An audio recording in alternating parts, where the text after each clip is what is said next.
Hello Saxo fans. Right, episode 42. I'm going to keep the intro for this fairly brief because I think it's going to be a long one. It's got potential to be a long one. Anyway, so there's going to be two things in this episode. Number one, we're going to talk about throttle cable and getting all that mounted just off the inlet manifold. This is flapping around in the breeze at the moment. I want to do something slightly different, a bit unconventional, might not work, but we'll give it a go. And also, we're going to go and see a mate of mine. He's got another Saxo, Mk1, and he wants some help putting his engine in, and it's a really nice car. So I thought, let's feature it in this, let's go and see it, and show you some of that process. So, let's talk about the throttle cable to begin with.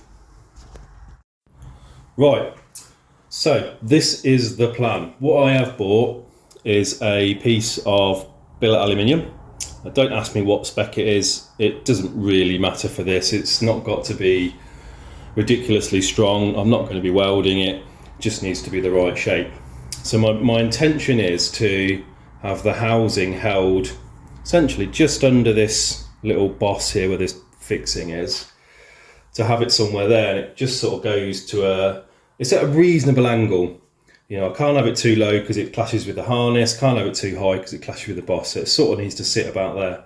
So my intention is to use this boss up here to mount something off. Now I could just make like a little fancy bracket. There's actually another little fixing point. I could just make a little bracket, but you know, I want to do something different and something nice. And I've been trying to sort of hook up some equipment that I wanted for a little while, and I just thought this is a good opportunity to do it. Anyway, so my intention is to, this is a little bit too long at the moment, but essentially mount that, you know, underneath that stub. So imagine it's sort of that length. Machine this so it's got this sized hole in it, and obviously have a bolt hole in the top. There's a little lip on the bottom of this, if you can just see it. What I'm going to do is I'm going to machine the top of this to accommodate that lip so it can't rotate.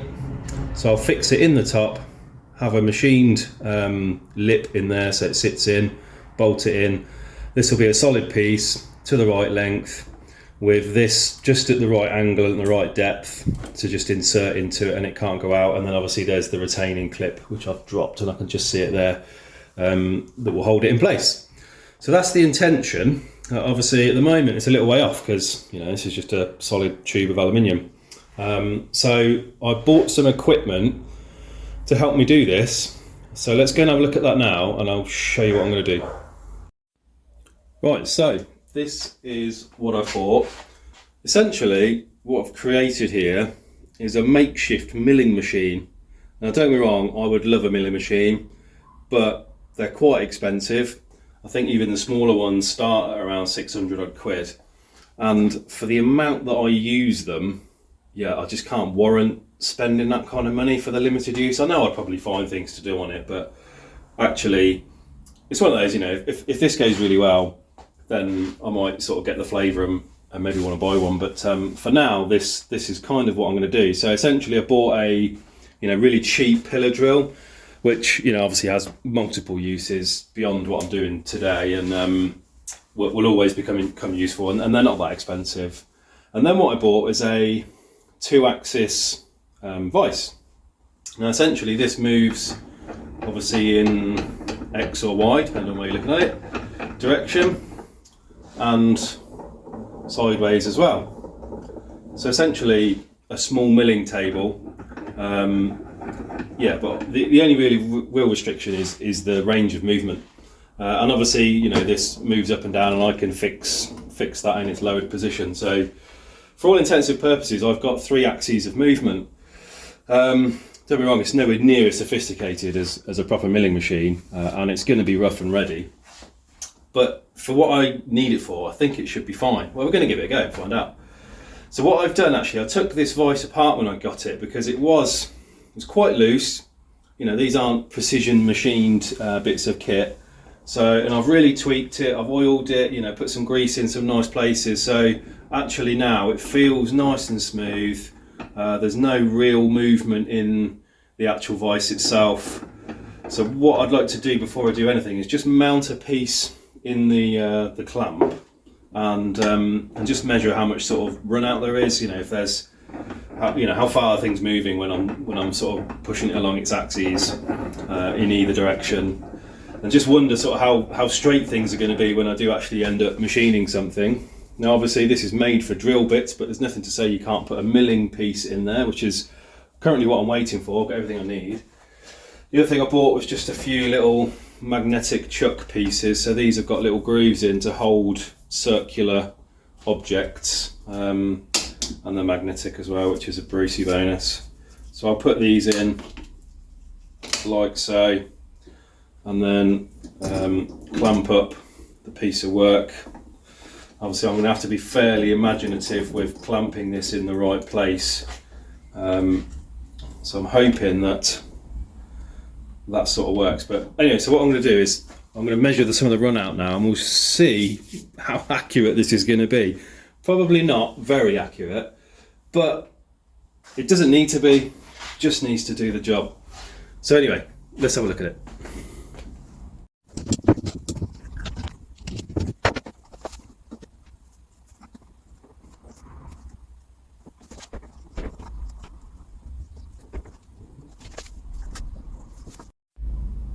Right, hopefully you can see the DTI gauge. Let me just zero it.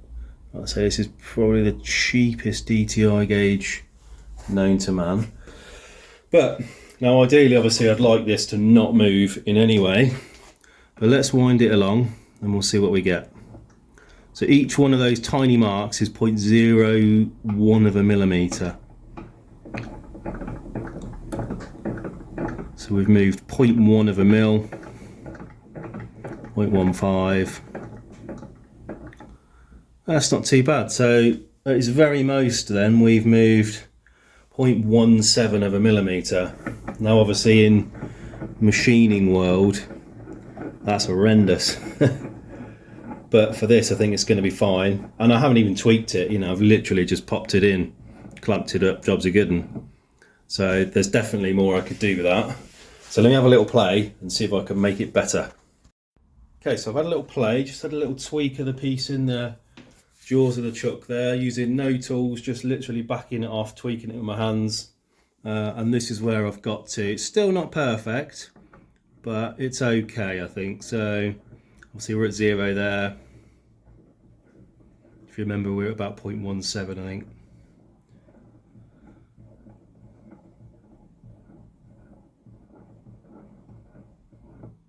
There we go, I've reached the end of the travel there, but essentially, yeah, about 0.06 of a millimetre. So, yeah, pretty happy with that for essentially a rudimentary, cheap vice. I think this was like 30 quid. It's actually pretty good.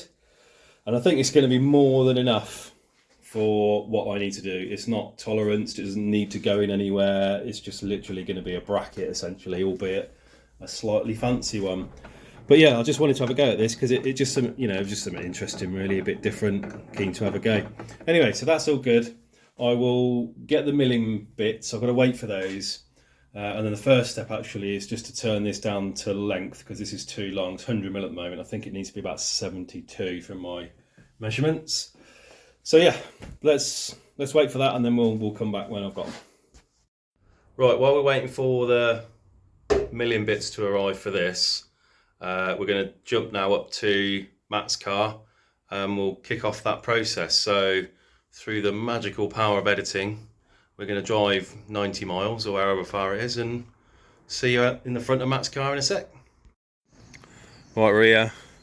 This is it. This is Matt's Mercury Grey 98 Mk1 VTS, freshly painted. Literally every part of this has been done. So we'll do a quick walk around. Let's start with the engine itself. So this has been freshly rebuilt. So I rebuilt the cylinder head on this, and then another chap that Matt knows has had the engine rebuilt for him. But you can see it is beautiful, as far as Citroën engines go anyway. But yeah, it's all looking fresh, everything's new, very nice. Couple of little bits to do on this morning. We'll get all the alternator and everything on it, stick an oil filter on it, probably put the exhaust manifold on it as well. And then this is the engine bay. You can see everything is absolutely stunning. All new ABS pipes, some power steering rams. Yeah, it all just looks great, really nice. And then underneath's all been done as well. This is up in the arches. And say it's just absolutely spot on. Calipers and brakes, and brake discs, wheels, perfect. Just lovely. Yeah, difficult to see in there. And then interior wise, you won't see a better one. Still a couple of little jobs to do in here, but she is absolutely spot on. Oh, it even smells like I remember them smelling. Obviously a load of plated parts in here for Matt that I've done, all his seat bolts and stuff like that. Look really good. And then in the boot, it's got to be careful with this. I'm gonna lift it up too high. But obviously, like original uncut parcel shelf. How rare are they? The nets on the back of the seat, they were pretty rare. Yeah, all original badges in here. Oh, she's lovely. Absolutely spot on. Anyway, so I'll stick Matt's Insta page. I'll link it in here in the video so you can go and have a look at some of the pictures and stuff that he's done. But yeah, this is lovely. It's probably one of the best Mark 1s in the country, if not the best. So, lots of work to do today. Matt's over here. Hello, Matt. Good morning. Here's the gearbox. It's just freshly rebuilt by Sam. All ready to go in. So it's all been vapor blasted, powder coated, plated. It's fresh as a daisy. So Matt's prepared. We've got all our bits ready to go.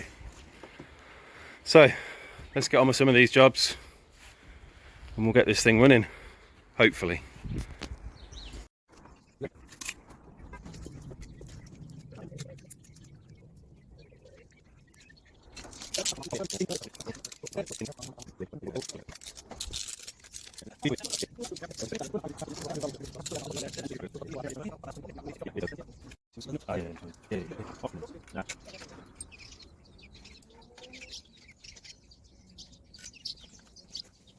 Nice.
Right, so Matt and I have been slogging away for a couple of hours, getting everything in, getting everything hooked up.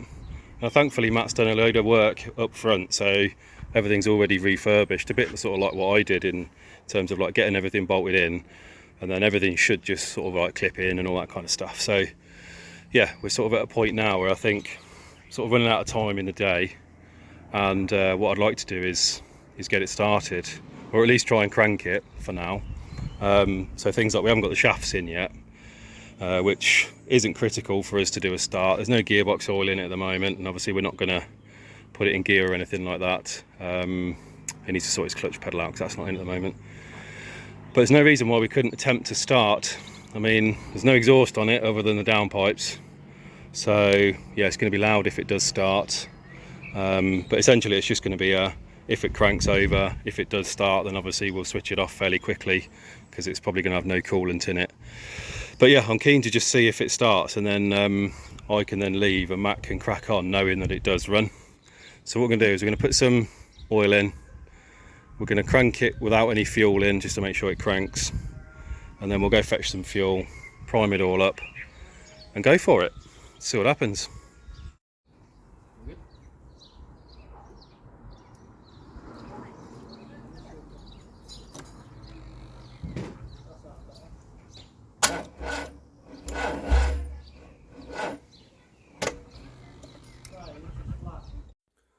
Well then guys, you join me back in the garage now. So sadly, a flat battery scuppered our chances at a first start on Matt's car, but he assures me obviously he's going to fetch a new battery and go for a dry crank, obviously with oil in, and hopefully then obviously lob some fuel in, and it should go. I have every confidence it'll go. Obviously nothing's changed from original, so. But obviously if something comes along before I finish editing this episode, then I'll chuck a little clip in. But anyway, we're back here. As you can see, I've got my milling bits now. As you can see from all the swarf around, I have had a little go, and you can see from the shape of the material on top, I have obviously done a few passes along here. There are some limitations, but I think you've probably waited long enough.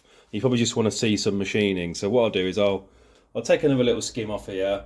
This obviously needs to probably come down about 20 odd mil, so I'm essentially just having a bit of a play at the moment. So I'll do a quick time lapse of me sort of taking another layer off that, and then I'm going to do some measurements and yeah, mark out what needs to happen with this piece.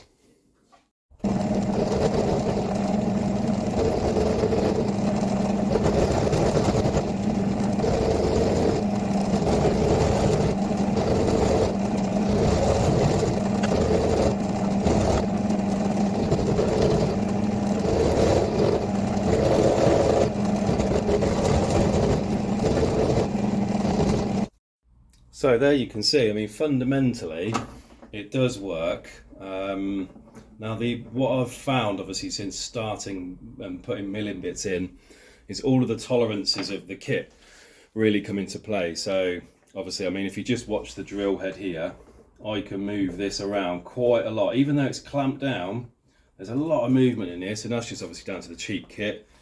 Even obviously, I think the vice, you know, by hand it's absolutely solid, but as soon as you put load through it, then obviously that starts to vibrate a little bit. You know, essentially I'm not using the right kit for the job, but I've sort of, you know, cobbled together something to try and make something work. And it does to a degree. But yeah, you know, it's far from ideal. However, it is sort of having the desired effect in terms of I'll be able to make the shape of the thing that I need. Like I say, it's if you were looking to do anything that's tolerance, then this is not the way to do it. But to make something that I need, I think it's going to be fine. You could argue that I could just bang an angle grinder through some of this and do some rough cuts and use a file, but yeah, there's nothing wrong with doing that, obviously. But I just fancy doing something different. So now it's time to actually make what we want to make, and I'm going to do the bottom end first, where the actual clutch cable goes through. So the first thing I need to do is actually drill a hole through this that's the right size for the little bung. So I'll do that first. We'll flip it on its side, and then we'll machine that edge down first, and then it's all about the length after that. So first of all, let's get the hole through there.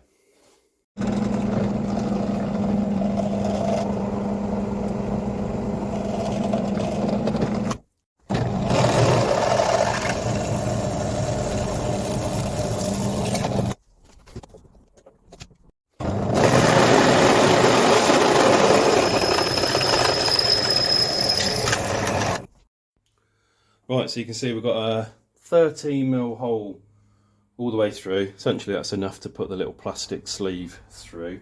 It's a 12 point something or other hole, so with a little bit of play in it, it's absolutely fine. Bear in mind it's rubber bung mounted on the original one. So now what I want to do is sort of create two flat edges down to this line that I've scribed all the way around. So essentially I'm just going to sort of mill out a fillet off that side and a fillet off that side. Yeah, so let's get on with that.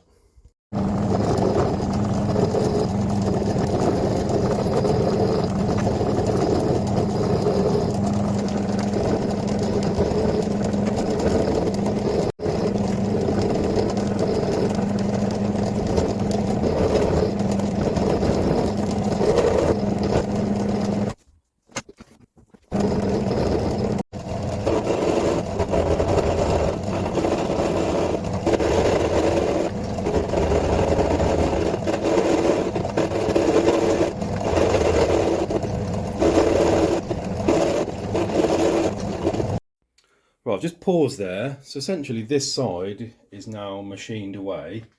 You'll notice I switched to a much larger side cutting bit, and that's because the smaller ones obviously got a little bit of flex in them. And when I was getting, essentially obviously I'm pushing this over and obviously they're flexing a little bit.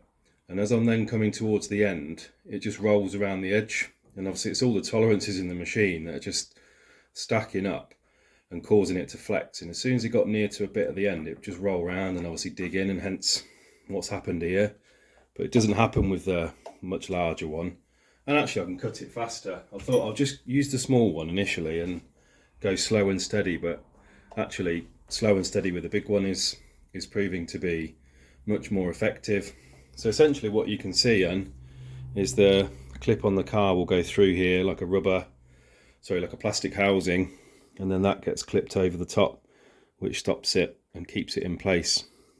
So I'm just going to machine this side flat. Technically I don't need to, but I think it'd probably just look a bit better. And then what I might do is just tidy this up a little bit somehow. Yeah, and then we'll flip it over and do the other end as well, because that needs sorting out as well. So yeah, I'll move this around, do the other side, show you a little bit of the machining of that, I suppose. And yeah, job's a good one, I think. Getting there.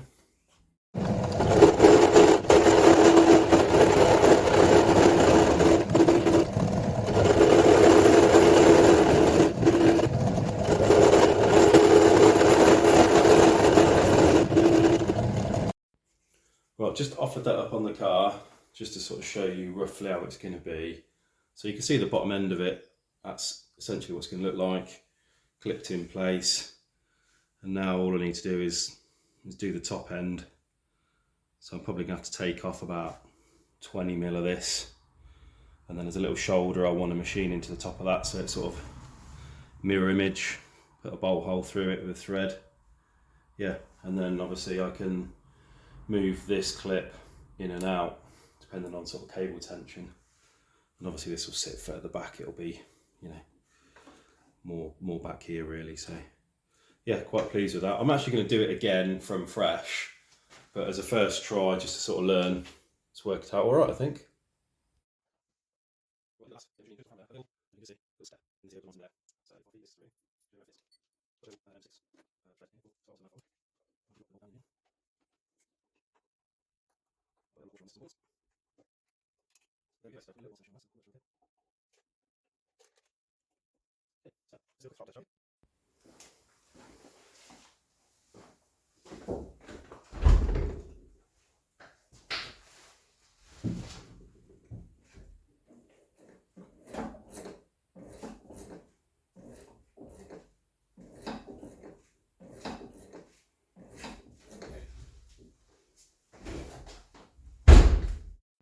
There we go then, Saxo fans. My first foray into machining.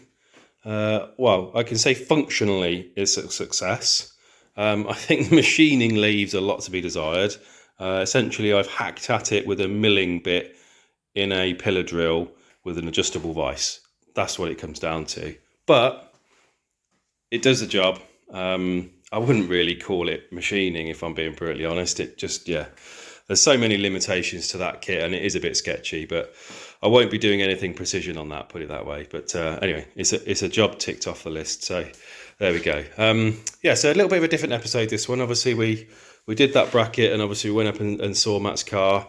Quite pleased with both this and his car, really. And in the next one, I think we're going to carry on ticking off some of these other little jobs that need sorting out, and probably get the radiator sorted. I have ordered that. It's coming from China special. But yeah, I already know it's not going to fit because the turbo's too big. Anyway, yeah, hopefully it was a slightly different episode and an enjoyable one. And as always, I really appreciate all your support. So if you haven't already, hit that subscribe button. And yeah, we'll see you for the next one.